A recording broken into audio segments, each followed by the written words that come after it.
everybody. Thank you for tuning in to the GSMC Hoops and Heels Women's Sports Podcast, brought to you by the GSMC Sports Network. My name is Samantha Genzer. I'm going to be your show host for you today. We have a very exciting episode for you guys. We are going to be covering the recent NWSL games, predictions on the College Softball World Series, the Asian Gymnastics Championships, the Women's Track and Field Prefontaine results, and make sure you stay till the end to hear about the North America West Region CrossFit Semifinal results. Before we begin, I wanted to ask you guys to like and follow the show, and to become a part of our show to tip and donate using the link gsmcpodcast.net. Also, we do get a lot of questions that come in from viewers during the show, so to ensure that your questions get read on the air, I ask that you use the link gsmcpodcast.net. This puts your questions at the top of the list so that I see them, and of course, it really does help the show, and we really do appreciate it. Again, the link is gsmcpodcast.net.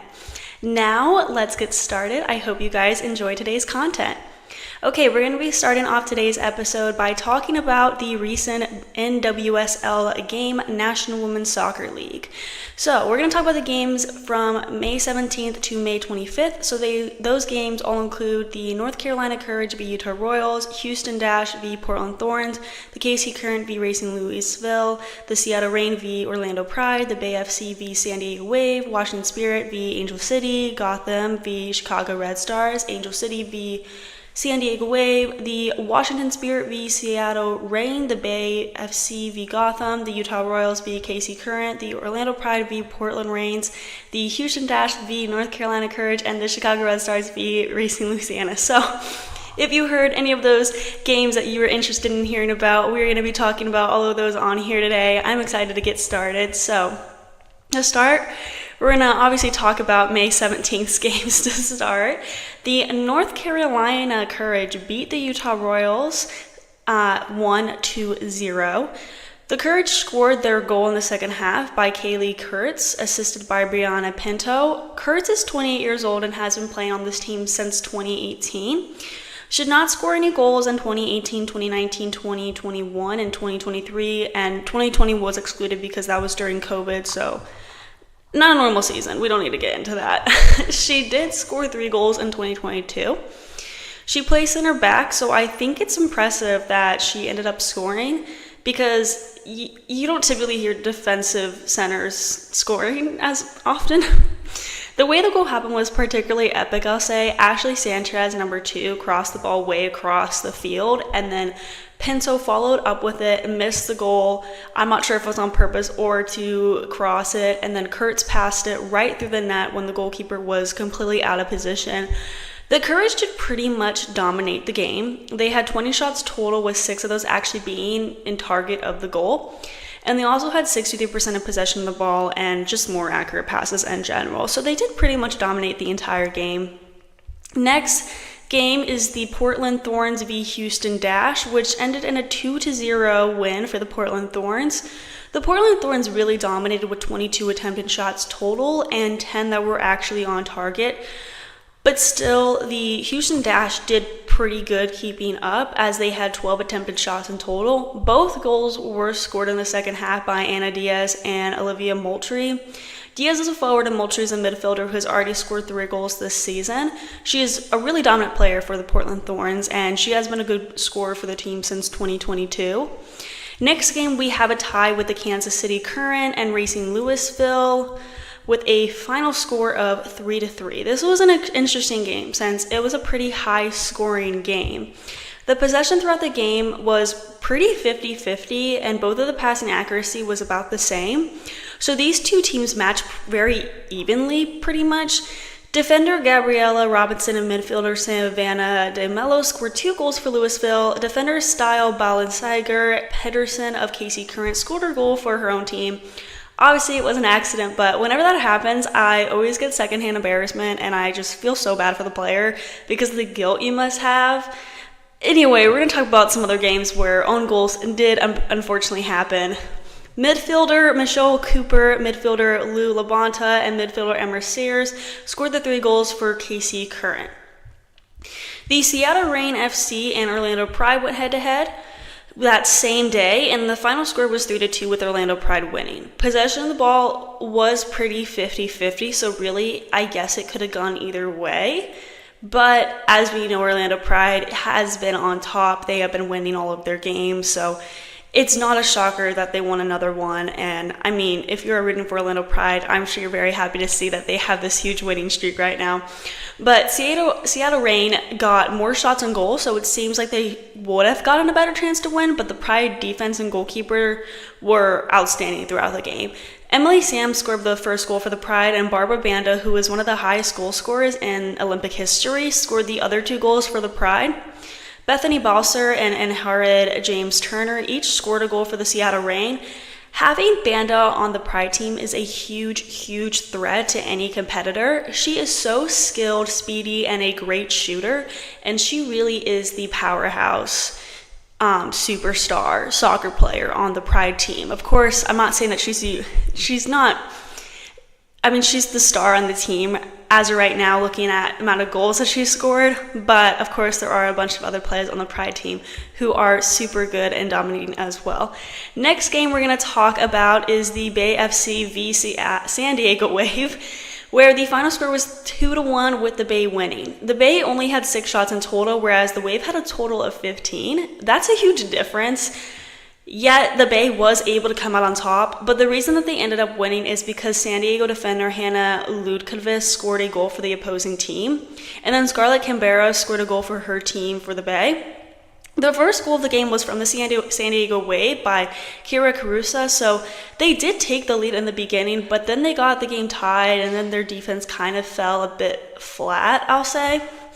The Washington Spirit and Angel City FC went head-to-head with the Washington Spirit, coming on top 4-2. This game was super intense because it was a high-scoring game. When the game kicked off, Trinity Rodman scored a goal for the Spirit. Then Anya Boutel, who is a defender for the Spirit, scored a goal for the Angel City, so that was not great. Then Sydney Leroux scored a goal for Angel City. Afterwards, the Spirit scored 3 more goals in a row. Another one by Trinity Rodman, one from Casey Kruger, and one from Ulemata Sar. So the Angel City seemed to be dominating after the Spirit's first goal, with one of their defenders scoring for the opposing team. But then the Spirit really came back with 3 goals leading to their victory. On Sunday, May 19th, Gotham v Chicago Red Stars went... Ooh. Oh my goodness, that was so weird. I'm so sorry, guys. Technical difficulties right there. Okay, we are talking about Gotham v... Uh-oh. Oh no. Guys, I'm so sorry. Give it a solid... There we go. Okay, I'm so sorry about that. We're going to talk about Gotham v Chicago Red Stars. They played against each other with a final score of 2-1. Gotham won the game. Lynn Williams and Ella Stevens scored the goals for Gotham, and on the other side, Penelope Hawkins scored the 1 goal for the Chicago Red Stars. Gotham just had more dominance on the field.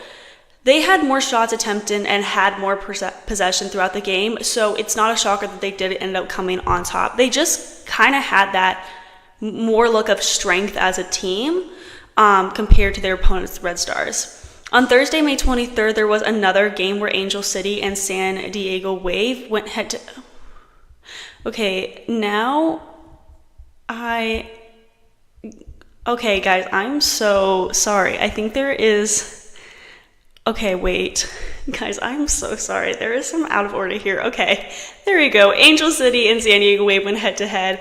Sorry, guys, about this. Pictures not being in order, and there's some technical difficulties. Anyway, we're all human. We all make mistakes. We're just going to move past it. So, Angel City v San Diego Wave. It was a pretty uneventful game, considering that the score ended up in a tie of 0-0, which is really unfortunate for both teams. Both teams had a pretty good amount of shots attempted, which is not good that they were both unable to score, but also good for their teams for having good defense, if you think about it.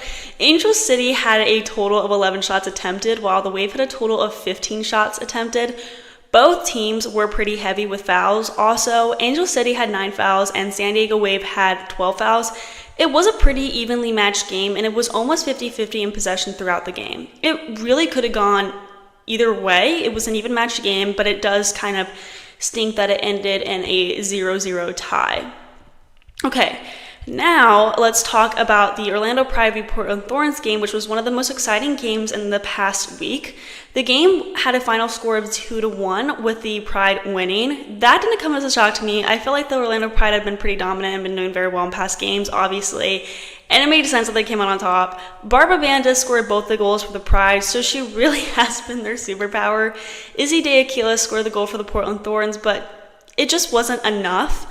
Banda has been really impressing me this season, and having her score both of those goals obviously gave them a huge boost as a team.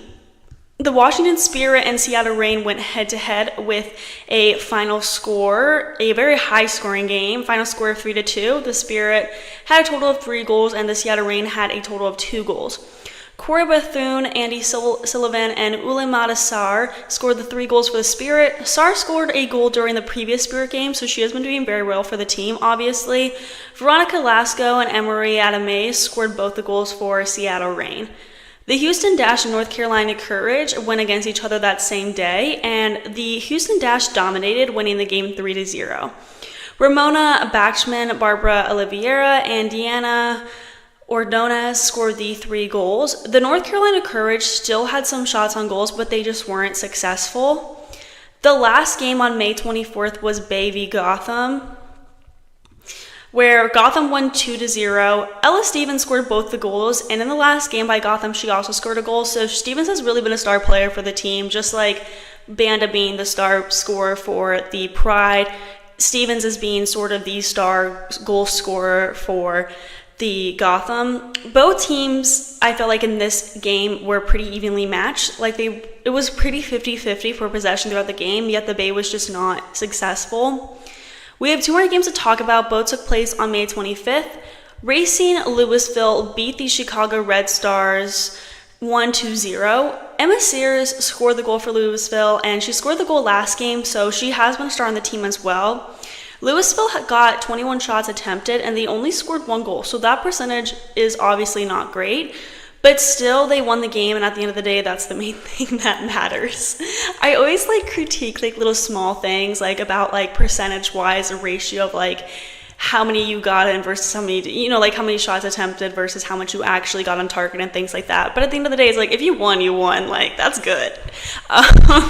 Okay, the last game we're going to talk about is the Utah Royals playing against the KC Current, and the KC Current came out on top 1-0.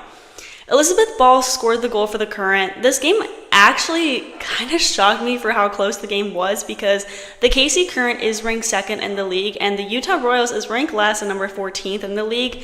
I feel like the KC Current should have had more of an opportunity to dominate the game. I think this is a good sign for the Utah Royals, though. They have lost all their games so far this season, and maybe this not too bad of a loss is a good sign that they could step up their game. Still, KC Current did win, but I just felt like they should have gotten more shots on target and more goals attempted in general. So we're now going to move on to our next segment, where we're going to talk about the College Softball World Series predictions. Before we start, we are going to be taking a very short break, so I will see you guys very soon. I feel like I'm losing my mind. Is everybody in the world blind? Please, Lord, give me a sign, a sign. I feel like I'm losing my mind. Is everybody in the world blind?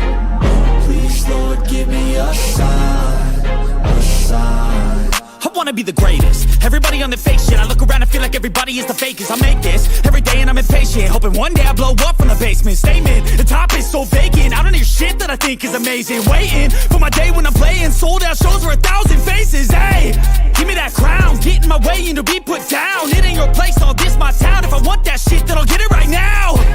I'm losing it, the noose it fits. I'm losing shit, a stupid myth. You choose to live or choose to dip. You choose to fight or lose your grip and lose a gift.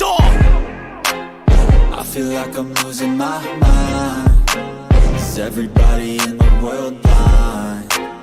Please, Lord, give me a sign, a sign. I feel like I'm losing my mind. Is everybody in the world blind? Welcome back to the GSMC Hoops and Heels Women's Sports Podcast, brought to you by the GSMC Sports Network. We just got done recapping the recent NWSL games from May 17th to May 25th, and now we are going to switch over to talking about softball, where we're going to do some predictions for the College Softball World Series that are coming up. The Softball World Series will take place May 30th to June 7th. Before we get into some predictions, though, I wanted to remind you guys to like and follow our show and to become a part of our show to tip and donate using the link gsmcpodcast.net. This also puts your questions and comments at the top of the list so that I see them and they get read on the air. We do really appreciate all the support we get from you guys, and it really does help the show altogether. Now that we got that out of the way, let's start talking about softball. I love talking about softball, so I'm very excited to get into this, I'll be honest. There are 8 teams in the World Series. The 8 teams are UT Austin, the University of Oklahoma, the University of Florida, Oklahoma State University, UCLA, Stanford University, Duke University, and the University of Alabama. Now you're probably thinking, where's Tennessee? And that's what I'm saying is the most shocking part of the 8 teams that are going to the World Series. Like, where is Tennessee? I was shocked to see how that all played out. We're going to get into that right this second. So let's talk about how these teams got to the World Series. The UT Austin Longhorns pulled out Game 3 of their Super Regional Series against rival Texas A&M on Sunday and did most of their work in that series late in games, scoring 16 of their 20 runs in the 6th inning or later. The teams combined for a Super Regional record of 39 runs. The University of Oklahoma had a 2-0 series win over Florida State University, and now this is their 12th time making an appearance in the World Series. For the University of Florida, catcher Jocelyn Erickson tied the single-season RBI record with a sacrifice fly to right field for a 1-0 lead in the first inning. They won Game 3 at home over Baylor University, and now this is their 12th World Series appearance also. Oklahoma State University advanced in dominant fashion over Arizona, sweeping the series by a combined score of 18-4. And then the UCLA Bruins routed number 11 Georgia by a combined 14-1 margin, which is how they got to the World Series. Stanford University outlasted LSU with back-to-back shutouts after losing the opening game. They scored 7 runs in the 5th inning of Game 3 to pull away for an 8-0 win. Duke University went on the road to upset number 7 Missouri and advanced to the World Series for the first time in program history. Duke won the game 4-3 on Sunday in 9 innings. The Alabama Crimson Tide took the most unlikely path to the World Series by upsetting number 3 Tennessee. Now this is when it gets interesting, guys. This series featured the longest game in Super Regional history on Saturday with 14 innings. And Alabama followed that up with a 4-1 win on Sunday with 4 first-inning runs. Guys, it was pretty insane. I will say I am not shocked to see any of these teams on this list. I am shocked to see certain teams not on this list, like Tennessee, also LSU. I don't know why, I just really felt like they were going to be on there. But I'm really happy to see Duke on here because this is their first time making an appearance at the World Series. So let's just talk about the schedule for the World Series. So on Thursday, Alabama and UCLA will go head-to-head. Game 2 is Duke v. Oklahoma. Game 3 is Texas v. Stanford. Game 4 is Oklahoma State v. Florida. On Friday, it will be the loser 1 game versus loser game 2, and then loser game 3 v. loser game 4. And then on Saturday, 2 June 3rd games are TBD. Now, let's get into some predictions. Let's start off with some top performers, like who I think is going to be a top performer. Okay, so I'm predicting that Tyra Jennings, Reese Atwood, and Nigeri Kennedy are going to be some of the top performers. Jennings plays for the University of Oklahoma and has always been a star on the team. Last year, she was the NFC First Team All-American on the World Series All-Tournament team, was awarded USA Softball Collegiate Player of the Year Top 10 finalist on the NFCA All-Central Region First Team and on the All-Big 12 First Team and on the All-Big 12 Softball Championship All-Tournament team. She has always been a strong player, and without a doubt, I think she's going to stand on the World Series. She's so good, and playing shortstop this season after 3 years at second base. she has been doing very well in that position, and I'm excited to see if she continues playing in that position at the World Series. Reese Atwood is on the UT Austin team. All in 2023, she was on the All Big 12 Conference Freshman team, All Big Conference Second team, Big 12 Conference Player of the Week, and then she became the first student athlete in program history with a walk-off hit in 3 consecutive games, and also set the program record with at least 1 RBI in 8 consecutive games. The way she can string together games and pile up RBIs has been something to watch this season. She is entering the tournament with 86 RBIs and 22 home runs, and when she gets on a streak, her at-bats are a must-watch. And then I also think Najeri Kennedy from Stanford is going to be a top player. All in 2023, she was the NFCA Freshman of the Year, D1 Softball Freshman of the Year, Softball America NCAA Freshman of the Year, D1 Softball Freshman All-American, USA Softball Collegiate Player of the Year, top 25 finalist, and was on the College Series All-Tournament team. So she already has that experience of going to the World Series. She knows the competition is going to be tough. She's a super strong pitcher and just an amazing pitcher for Stanford in general. I feel like it goes without saying that she's going to be a top player in the World Series. Now, we got to talk about who I think is going to be the dark horse team. Alabama could be the dark horse team of the tournament. Traditionally strong in softball, Alabama might leverage their lower seeding to fly under the radar and surprise higher seeded teams. They literally beat Tennessee, which was a huge victory for the team, and also was a complete surprise to every softball watcher out there. I really thought Tennessee was going to crush them because just looking at the rankings, Alabama is number 14 and Tennessee is number 3. You would not expect Alabama to come out on top, and I think this shows their potential and strength. I think they're going to surprise some teams, and I'm rooting for them because they're sort of the underdogs in this tournament. I also am rooting for Duke. This is the first time they made an appearance at the World Series, and this is huge for them, for their program history. I don't have much confidence that they're going to come out on top of the tournament. That sounds so mean when I say that. I just don't think they're going to come out as number 1, is what I'm saying. But I think that they have a big chance of possibly finishing 3rd. I'm hoping that maybe they come out and surprise the higher ranked teams. I think, or maybe even have close games with the higher ranked teams. I think if UCLA and Duke went head to head, it would be a really interesting game. Kind of a random thought there, but I wish that they kind of were going head to head because that would probably be the best game of the World Series to watch just because of their sort of rivalry in softball and how close their rankings and, reputation are. Okay, now the next prediction, which newcomer will have the biggest impact. UCLA freshman left-handed pitcher Caitlin Terry has been really impressing me. She can hit the ball with power from the left side as well as pitch with a good amount of strength and velocity. UCLA has a pretty young pitching staff, so I feel like the Bruins might need to use Terry a significant amount in the World Series. And then I also think that UT Austin freshman pitcher Tegan Cavan will have another big impact on the team. Coach Mike White seems to have an eye for young talent, and Cavan was a strikeout machine in the fall ball games. She struck out 15 of the 29 batters she faced. I'm looking forward to seeing her pitch if she ends up pitching in the World Series. Now, the last prediction I have is probably the most important one, who I think is going to win the entire World Series. I don't have a solid one team that I am set, like this team is definitely going to win. I am in between 2 teams.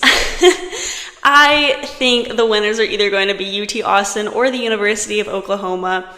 I know that is probably the most basic answer I could give, but I do have a lot of confidence in both of these teams. Oklahoma has the talent to win it all again, but it will come down to the Sooners staying unified. One bad attitude, one selfish mentality that can recruit others into, a pity party about playing time, all of that drama can hurt a team and prevent the 4-year sweep. Everyone gives their best game to number 1, and it can be hard to stay focused all season long. However, a talented team that plays for each other can drown out the noise and be next to impossible to beat. The Sooners just need to stay hungry, really. Coach Patty Gasso has her team trained in what they call the, quote, championship mindset. And from day 1, when that squad gets together, they are thinking of nothing other than the national championship. The key this year will be if they can handle the pressure. I believe that they can, as they have in the past. And it's really about the pressure because this would be their 4th consecutive win if they do end up winning it. The offensive lineup is stacked with talents like Jada Coleman, Kinsey Hansen, Alyssa Brito, and Tiara Jennings. They have pitchers who complement each other in the circle, both righties and lefties. This is a team full of players who know how to win big ball games. That experience goes a long way in the World Series. Also, more specifically, their senior class knows how to win, how to lead, what it takes, and knows nothing other than winning a national championship. And their pitching coach, Jennifer Rocha, seems to always find a way to get the best out of their pitchers, both mentally and physically. I of course, have a lot of confidence in the University of Oklahoma, just based on their history, too. They won the last 3 ones, like why wouldn't they win the 4th? I feel like UT Austin has been doing well this season, and they have a really strong chance of also winning. And they're pretty dominating as a team. They are 46-0 this season, and they have been doing really well in the super regionals, especially against Texas A&M. They also have Reese Atwood, who tied a program record on Sunday night as the sophomore catcher, became the first Longhorn softball student athlete to be hit by 3 different pitches in the same game since Jody Reeve in 1997. As a result of the 3 hit by pitches, Reese Atwood is now 1 hit by pitch shy of tying the program single season mark set by Kelly Hansel throughout the 2015 season. Also, they have Vivian Martinez, who has a total of 18 doubles this season, which is the 4th most in the program's single season history. The team has also achieved a program best of 89 home runs this season after Mia Scott's 5th inning solo home run at the Super Regionals games. Each of their players are looking really strong, and the team is making a lot of program records, so I think this year especially they have a high chance of winning the World Series. I'm excited to see how the games go. The competition is for sure going to be tight. I have a lot of confidence in certain teams, and I really am rooting for some of the underdogs. I recommend that everyone should watch these games, and we will obviously be talking about the results of the World Series in the upcoming show, so make sure to stay tuned for that. We are now going to go into the next segment where we talk about the Asian Gymnastics Championships. Before we get into that, we are going to be taking a short break, so I will see you guys very soon. Looking for your daily fix of sports talk without having to pay for it? GSMC Sports Network is available on YouTube. Just search GSMC Sports Network. Get your fix of daily sports talk shows on YouTube, absolutely free. NFL, college football, NBA, MLB, MMA, UFC, fantasy football, and so much more. GSMC Sports Network has shows running all day long, with new sports shows starting every 2 hours. Just like on your favorite cable sports channel, except GSMC Sports Network is absolutely free. Just search GSMC Sports Network on YouTube to catch one of your new favorite shows, like the GSMC College Football Podcast, Chip Shot Football Podcast, Hoops and Heels Women's Sports Podcast, GSMC Basketball Podcast, and so many more. Check it out for yourself. GSMC Sports Network, now available on YouTube absolutely free. Search GSMC Sports Network on YouTube right now.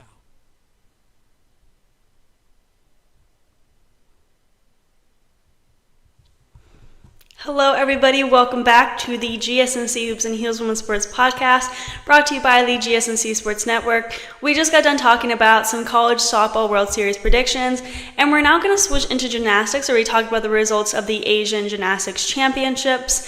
These championships took place on May 24th through May 26th in Uzbekistan.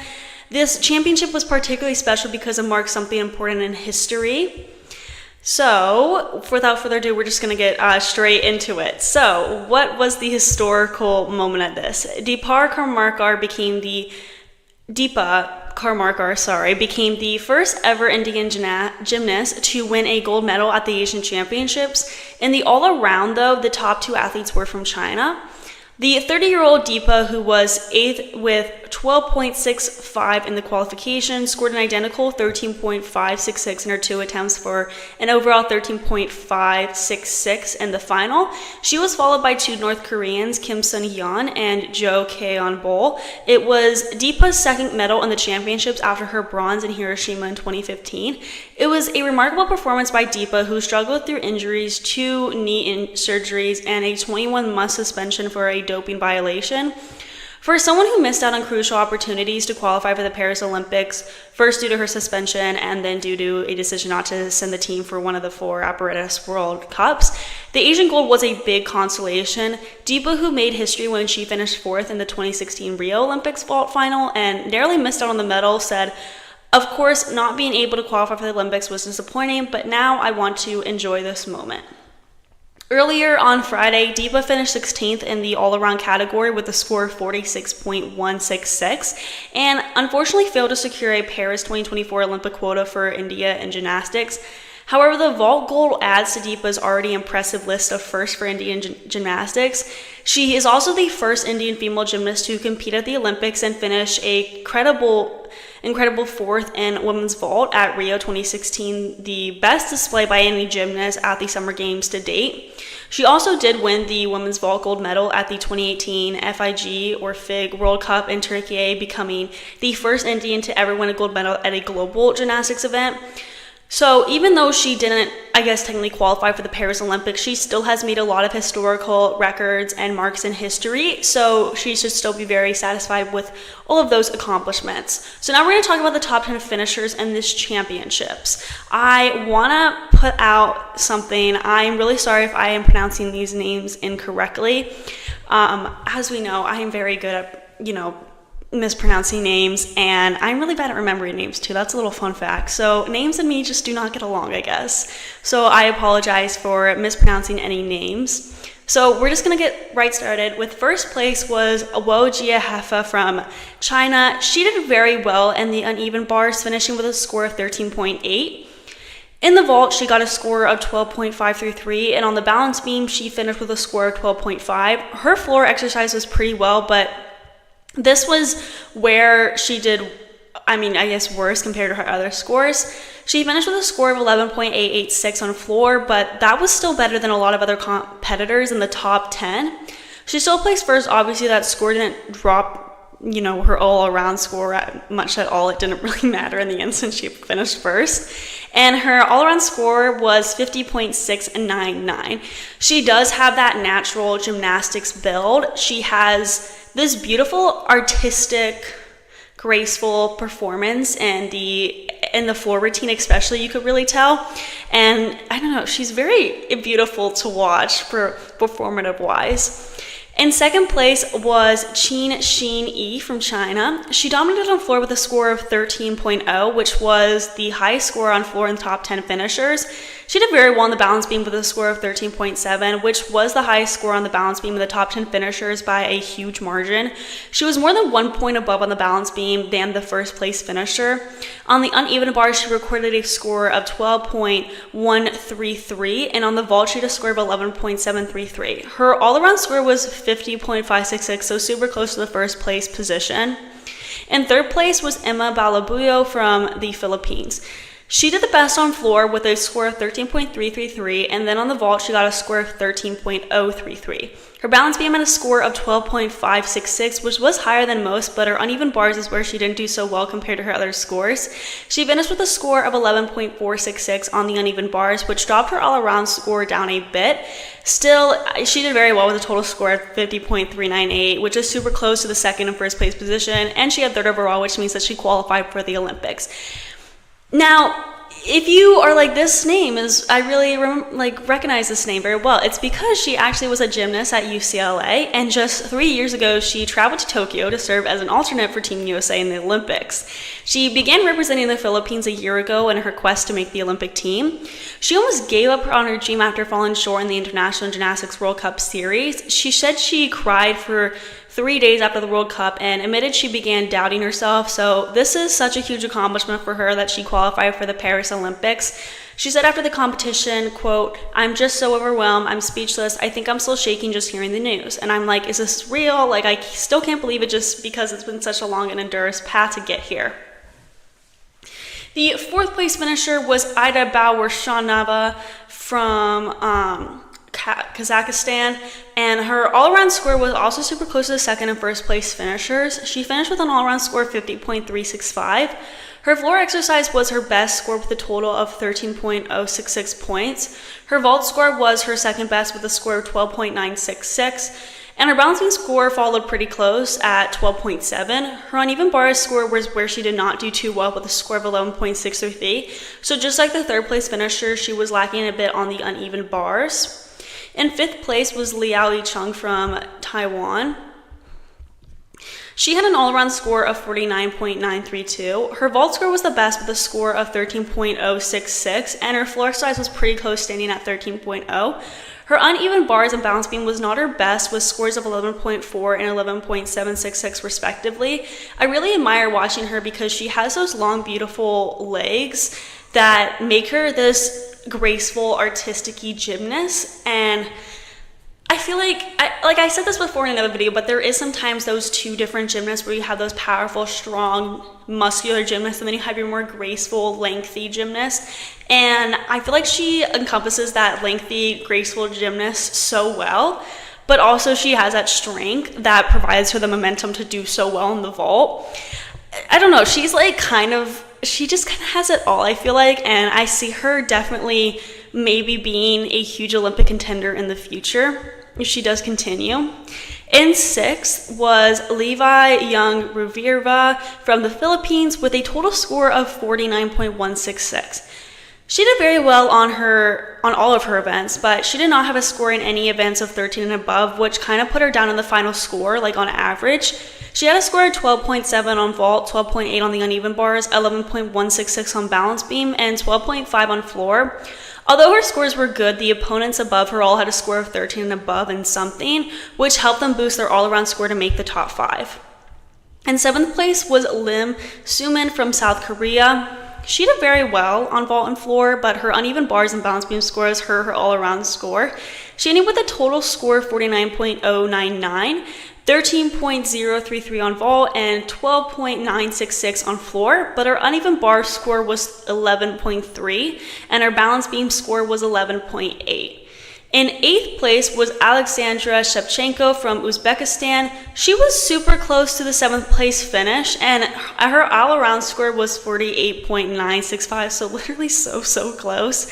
Her floor exercise was 12.833, her balance beam was 11.56, her uneven bars was 11.7, and her vault was 12.866.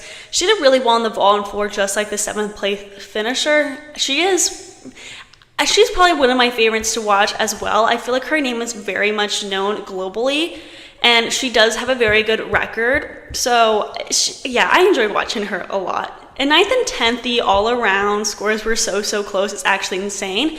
Jo Kyung-yeon Byul from North Korea finished in 9th. Her all-around score was 48.665. Park Na-young from South Korea finished in 10th, and her all-around score was 48.632. So just looking at the scores very specifically, 665 was the 9th, and 632 was the 10th. So literally so close. For the vault, Byul had a score of 13.633, which was in the top scores for vault. Her uneven bars was 11.666. Her balance beam score was 10.933, and her floor exercise had a score of 12.433. Although she did very well on vault, her balance beam score was lacking a bit. And then Na-young had a score of 12.933 on vault, 10.366 on uneven bars, 12.8 on balance beam, and 12.533 on floor. So she didn't particularly dominate one event, but she did well across events other than the balance beam. If she had improved on her uneven bar score. If she had improved on her uneven bar score, she definitely would have been a close chance to finish in 9th. So those are all the scores and places of the top 10 finishers. Before we move on to our next segment, I wanted to talk about Osenka Chusovitina. She had been in 9 Olympic Games before. She is 48 years old and looks absolutely amazing, as you can see in this picture. She is from Uzbekistan, and she was hoping to compete in the Paris Olympics, but that dream of hers was crushed by an injury. We all expected her to be competing in the Asian Championships, but she posted about her injury on Thursday to let everyone know the sad news that she will not be able to compete in the Olympics or in the Championships. Chusovitina made her Olympic debut in 1992 in Barcelona as the member of the unified team. The delegation was made up of former Soviet republics, aside from the Baltic states of Lithuania, Latvia, and Estonia, which had elected to compete as one unit after the dissolution of the Soviet Union. She won a gold medal in the team all-around competition that year and has competed in every summer game since then. Uzbekistana's second and only other medal came in 2008 in Beijing in the vault. She competed as a German athlete, the third different team she had represented at the Games on that occasion, and subsequently in London in 2012 after obtaining citizenship. She switched back to Uzbekistan for the 2016 and 2020 Olympics. Uzbekistan won the Uzbekistan all-around title in April, and what it was a boost to her Olympic hopes at the time. Here is what she wrote on social media specifically. And I quote this: "My dear friends, fans, and everyone who loves gymnastics, unfortunately, I have some sad news for you. Yesterday, while training on the podium of the Asian Championships, which is taking place in Tashkent and is a qualifying event for the Olympic Games in Paris, I was injured during the floor exercise. I will not be able to take part, and I'm very upset as I have been preparing for this competition for a long time. I started doing all around and I wanted to perform in our country in front of our fans. But unfortunately, tomorrow you will not see me among the participants.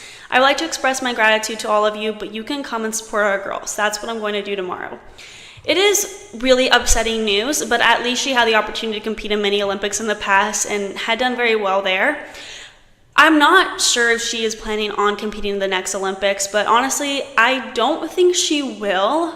But then again, she has been training for so long, and gymnastics is her life, so we will see. So we are now going to move on to the next segment where we talk about the Prefontaine Classic recap in Eugene, Oregon that took place this weekend. Before we get into that, we are going to be taking a short break, so I will see you guys very soon.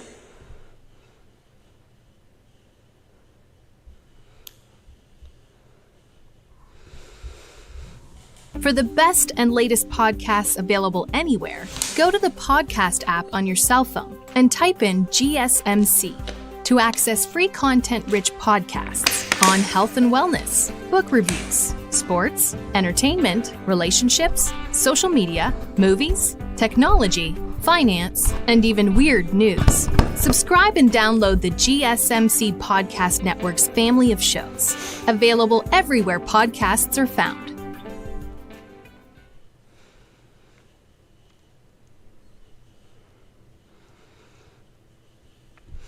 Hello guys, welcome back to the GSMC Hoops and Heels Women's Sports Podcast, brought to you by the GSMC Sports Network. We just got done talking about the results from the Asian Gymnastics Championships, and we're now going to move on to our first segment where we talk about the Prefontaine Classic recap in Eugene, Oregon. So this competition is part of the Diamond League, and it was held on Saturday. I've talked about the Diamond League meet before, but I never really explained how it worked, and it can be kind of confusing, to be honest, since there's a lot to it. So since being introduced in 2010, the Diamond League has been providing elite track and field athletes the opportunity to compete against the best of the best while earning prestigious titles, prize money, and global attention. In order to become one of the league's premier competitors and really cash in, however, athletes must commit themselves to an invitation-only 15 event schedule and perform well on a near-weekly basis from April through September. At each of the 14 one-day events, athletes compete in 16 disciplines, with the top performers across the season qualifying for the final event. At the first 14 meets, the top 8 finishers in each discipline are awarded points. The winner gets 8 points, the runner-up receives 7 points, third place takes 6 points, and so on, with the number 8 finisher taking 1 point. After 14 events, accumulated points are tallied. Based on total points, the top 6 field athletes, top 8 performers in the 100 to 800 meter events, and the top 10 from the 1500 meters and long distance events qualify for the season-ending championship event, which is, the 15th meet. At the final event, which takes place over 2 days, the Uber Elite Field of the Year's top performers compete for 32 Diamond League titles, 1 man and 1 woman in each of the 16 disciplines. Along with a diamond trophy for each grand champion, the titleists also take home $30,000 and a wild card for the World Athletics Championships. So here are the other meets that are coming up. May 30th in Norway, June 2nd in Sweden, July 7th in Paris, July 12th in Monaco, July 20th in London, August 22nd in Switzerland, August 25th in Poland, August 30th in Rome, September 5th in Zurich, and September 13th to the 14th in Belgium. So let's talk about May 25th's meet. A huge record took place at this meet. It was super, super exciting. So I'm just going to go ahead and pull up the scores right here. Okay, so Beatrice Chebet became the first woman to run the 10K in under 29 minutes, as she set a new world record with a time of 28 minutes and 54.14 seconds. The previous record holder, Ledison Bet Giddy, ran the 10K in 29 minutes and 1.03 seconds in 2021. Chebet is from Kenya, and she really made headlines with this huge accomplishment. Since we already talked about the 10K, let's talk about who placed second and third. Gudaf Sige from Ethiopia placed second with a time of 29 minutes. My brain just paused for a minute. That was so weird. With a time of 29 minutes and 5.92 seconds. And then Lillian Kasa Rengaruk, also from Kenya, placed third with a time of 29 minutes and 26.89 seconds. They all had a biggish gap in between them, so it was clear who the winners were. And when I say biggish gap, I don't mean it's a huge gap, but it's so difficult to talk about gaps in between certain events, because when it's sprinting, a little split millisecond will actually be a pretty big gap, things like that. So it's just hard to explain all that, but there was very much clear winners in this event. We're also going to be talking about the 100 meter, 5K, 100 meter hurdles, 800 meter, and 3,000 meter steeplechase event. And then for the field portion, we're going to talk about the discus throw and the pole vault. Starting with the 100 meters, because I'm really excited to talk about this one. One of my favorite runners placed first. Sha'Carri Richardson, oh my gosh, I was about to say Sharika Jackson. That would be crazy. Sha'Carri Richardson from the US finished first with a time at 10.83 seconds. Julian Alfred from St. Lucia followed her in second at 10.93 seconds. Then at third was Dina Asher-Smith from Great Britain with a time of 10.98 seconds. And then also from Great Britain was Darrow Nita in fourth at exactly 11 seconds. And then at fifth place was US runner Melissa Jefferson at 11.02 seconds. Twanisha Terry and Brittany Brown from the US did pretty good placing in 7th and 9th place. So, there was very much close competition in this event for sure.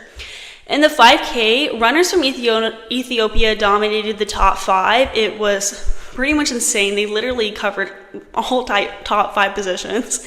Sigi Gabrielis, I'm so sorry guys, I'm so bad at pronouncing names. Sigi Gabe El Silama, Igayute, Freewinu Hailu, Anatis Mibradu, and Burke Hailom finished in the top 5.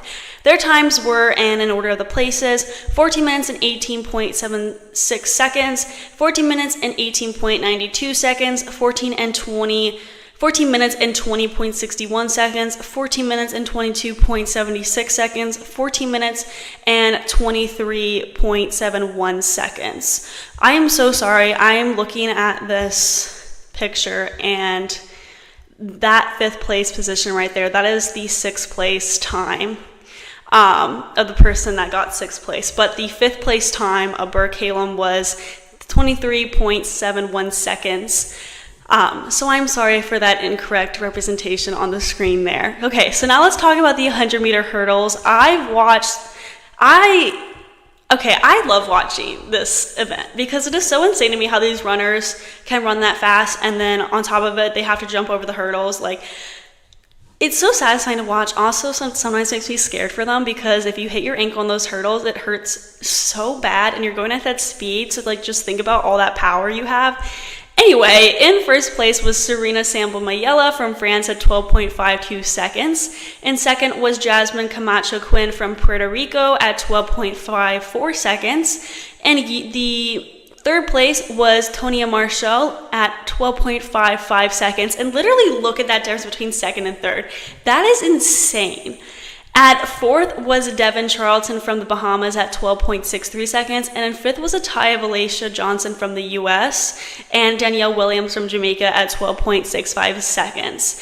I am a bit surprised that Danielle Williams didn't place higher. Fifth is still super amazing, don't get me wrong, but she is a 2-time world champion Olympian, so I would have thought she would have been the top 3. I feel like we've all heard her name before. Even if you're not a big track and field fan, you probably have heard Danielle Williams before. Now, let's talk about the 800 meter event.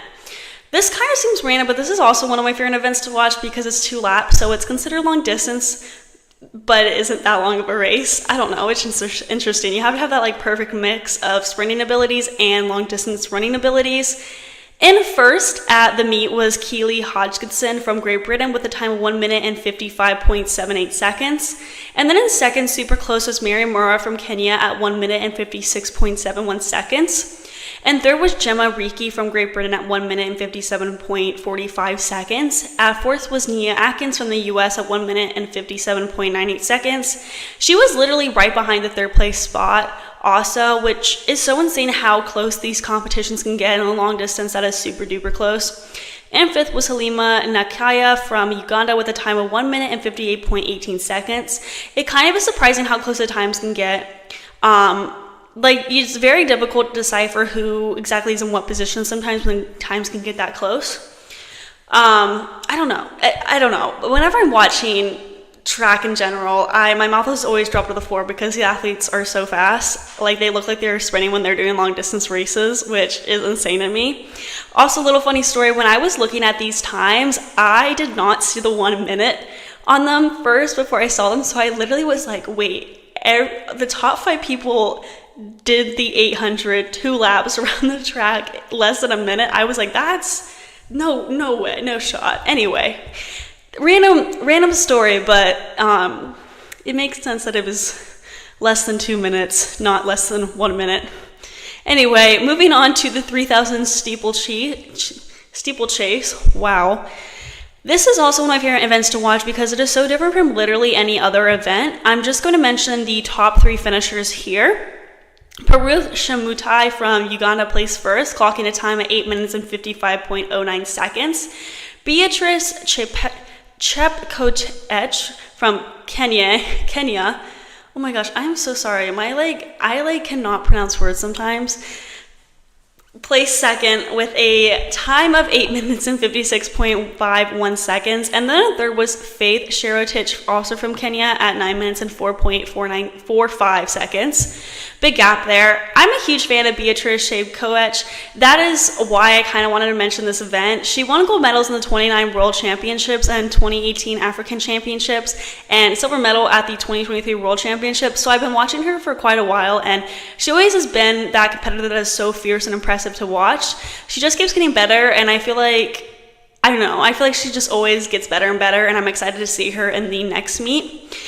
Now, let's talk about the field events. Let's start with the discus throw. Valerie Allman placed first in the distance of 63.36 meters. Yime Perez from Cuba was literally right behind her at 63.25 meters. There was a pretty big gap between first and second to third place. Jorinda van Klinken from the Netherlands placed third with 64.88 meters. And then the fourth place finisher was very, very close at 64.69 meters. And that was Sandra Elkashevich from Croatia. At fifth, there was a bit of a gap, and Christian Pudenz from Germany stood that position with 62.24 meters. Sometimes the discus can be super close competition, and then sometimes I feel like there are a lot of gaps in between places. This meet was particularly interesting because there were some gaps and there was some close competition, and of course when you have first and second being close competition, it's more interesting to watch. The last event we're going to talk about is the pole vault. The pole vault is such a unique event. For a pole vault, you need that insane mix of speed, strength, explosiveness, body awareness, gymnastics, and that fearless mindset. And to have all those skills is just absolutely insane. At first was Emily Grew from the US, which was not a surprise to me. She has always been dominating at pole vault. I feel like she reached 4.63 meters. Second place, there was a tie. Katie Moon, also from the US, and Robayais Peinado from Venezuela tied at 4.53 meters. And third, there was another tie at 4.43 meters. Gabriella Leon from the US and Bridget Williams, also from the US, finished in third. And fourth was another tie between Anika Newell from Canada and Rachel Baxter from the US at 4.28 meters. There was a lot of US competitors in the pole vault event, but they did pretty well overall, even though a lot of the places ended in ties, but that is just what happens in a lot of the field events, especially pole vault. So we're now going to move on to our next segment, which is the one that you do not want to miss. I am super excited. We're going to be talking about the results from the CrossFit Semifinals in the North American West region. Before we get into that, we are going to be taking a short break, so I will see you guys very soon.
Hello guys, welcome back to the GSMC Hoops and Heels Women's Sports Podcast, brought to you by the GSMC Sports Network. This is our last segment today. I'm very excited. Thank you guys for staying tuned to our last segment. We just got done talking about the Women's Track and Field Prefontaine Classic recap, and we're now going to go into the North American West region CrossFit Semifinals results, recap, everything you need to know from the competition.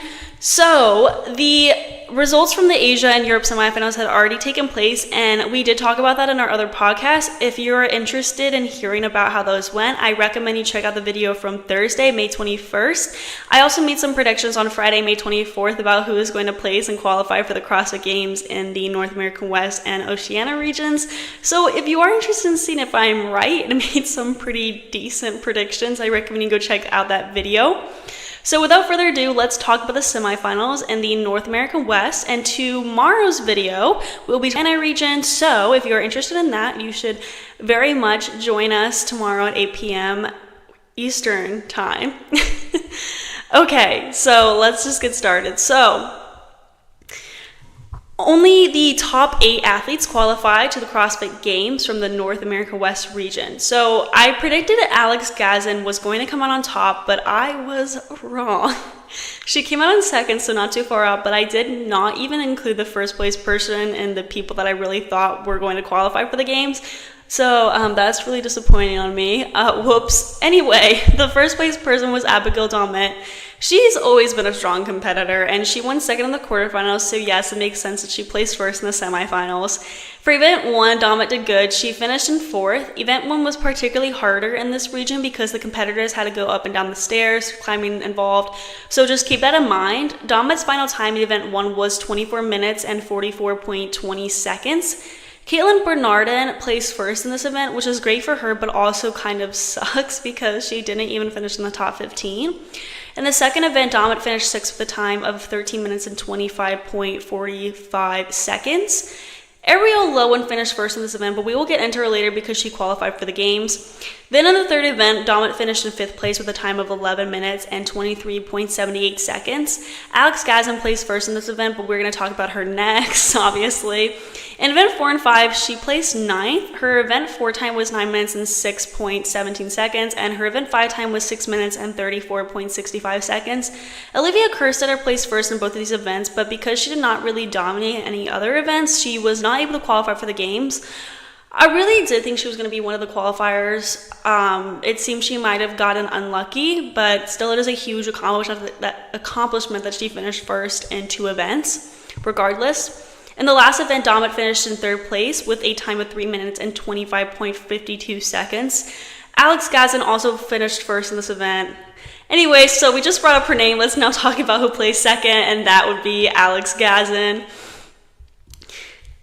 So she placed first in event 3 and 6. Her event 3 time was 10 minutes and 27.71 seconds, and her event 6 time was 2 minutes and 57 seconds. She placed third in the second event with a time of 12 minutes and 52.74 seconds, and sixth in the fourth event with a time of 8 minutes and 45.23 seconds. But her first and fifth event is what kind of messed her up a bit. She placed 11th in the first event with a time of 25 minutes and 44.63 seconds, and 23rd in the fifth event with a time of 8 minutes and 9.95 seconds. If she had done better in these two events, she definitely would have been in first place, but the running I think got to her, and adding that climbing on the first event definitely probably challenged her a bit more than expected. Gazin won the semifinals last year and has been 10th in quarterfinals worldwide. Her coach says she will be the fittest person on earth someday, and I totally see that. She was 5th in the games last year, so I think she's going to be a really fierce competitor this year too in the games. But also she has some big competition with Laura Harvath, who is currently the fittest person on earth. In third place was Ariel Lowen. I've heard people pronounce it both ways, and I'm like now confused, but Ariel, we're gonna call her Ariel Lowen. She was third in the games last year, and a lot of people are saying that the first place position in the games this year is really going to be up to her and Gazin. I don't know. I see that happening for sure. Like I said earlier, she finished in first in the second event with a time of 11 minutes and 41.68 seconds. So, I mean, she's a fierce competitor, obviously. She did very well in the semifinals. She also did well in the quarterfinals. Also did amazing last year. I don't know. I think she's definitely going to be up there for sure. She also finished in second in the fourth event with a time of 8 minutes and 32.16 seconds. Her third and fifth event was not her best, where she placed 14th and 16th respectively. She had a time of 12 minutes and 28.52 seconds in the third event and 7 minutes and 3.94 seconds in the fifth event.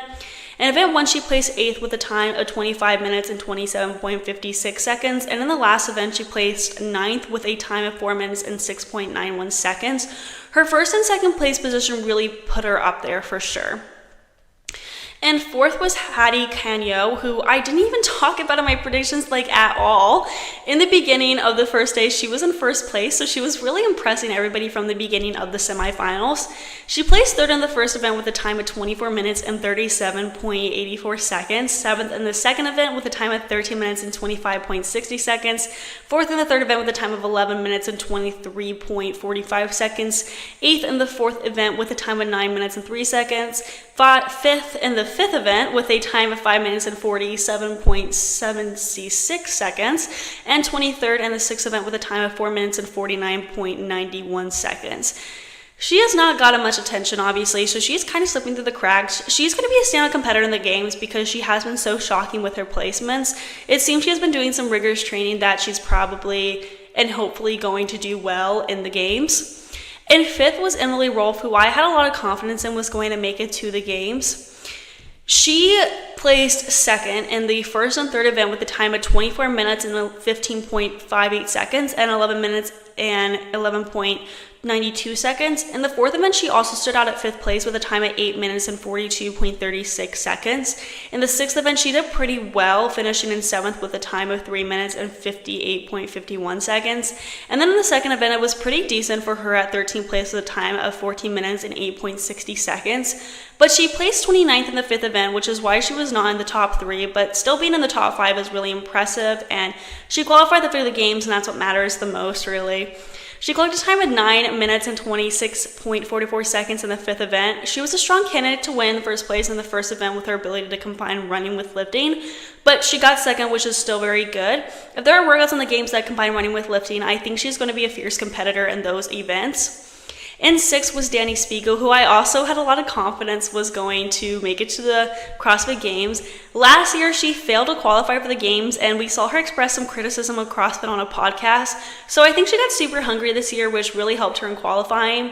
She did not have great placements in some of the events, I will say. In the first event, she placed 28th with a time of 28 minutes and 9.19 seconds. In the second event, she placed 10th with a time of 13 minutes and 54.17 seconds. In the third event, she placed 13th with a time of 12 minutes and 18.75 seconds. However, her fourth, fifth, and sixth event went pretty well. She placed 7th in the fourth event with a time of 8 minutes and 46.67 seconds. In the fifth event, she placed third with a time of 5 minutes and 10.39 seconds. And lastly, in the sixth event, she placed fifth with a time of 3 minutes and 43.70 seconds. In seventh place was Bethany Flores, which, not a shocker there. She won the West Coast Classic in 2021. Her highest achievement in the games was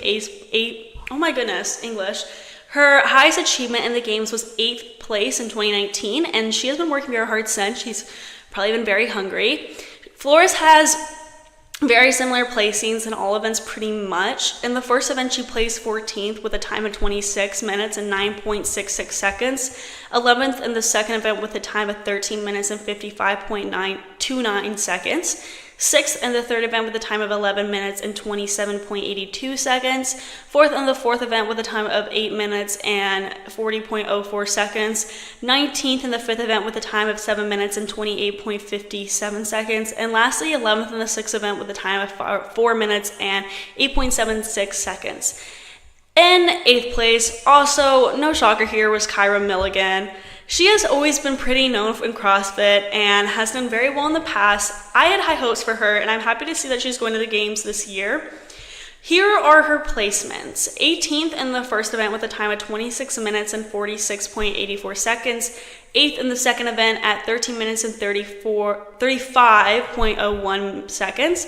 7th in the third event at 11 minutes and 46.08 seconds. 18th in the fourth event at 9 minutes and 25.63 seconds.